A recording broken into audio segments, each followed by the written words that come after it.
American Top 40. We're on our way to the number one song in the USA. This is Casey Kasem. American Top 40 originates in Hollywood.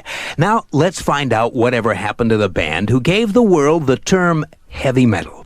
The hard rockin' group called Steppenwolf. Now, Steppenwolf evolved in the late 60s out of a Canadian group called Sparrow. The group, led by guitarist and singer John Kay, who was born in East Germany, took its name from a novel by German author Hermann Hesse. Their first three American hits made the top 10. Born to be Wild, Magic Carpet Ride, and Rock Me. And it was the lyric from Born to be Wild that gave us the term heavy metal. Listen. I like smoking lightning, heavy metal thunder. I like smoking lightning, heavy metal thunder, racing like the wind, and the feeling that I'm under. Steppenwolf with Born to be Wild. They hit the pop chart 13 times between 1968 and 1974 and then broke up.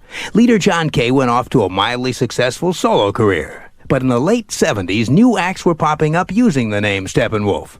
John Kay, who had the rights to the name, tried suing him.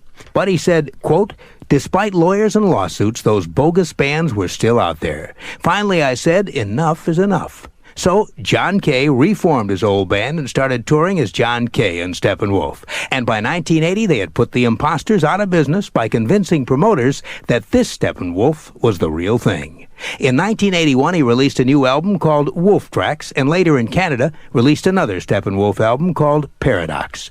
John Kay also says that Steppenwolf has picked up a whole new audience because, quote, "Every generation is convinced that they're born to be wild." And that's my update on one of the top rock bands of the late 60s and early 70s, Steppenwolf. Casey's Coast to Coast.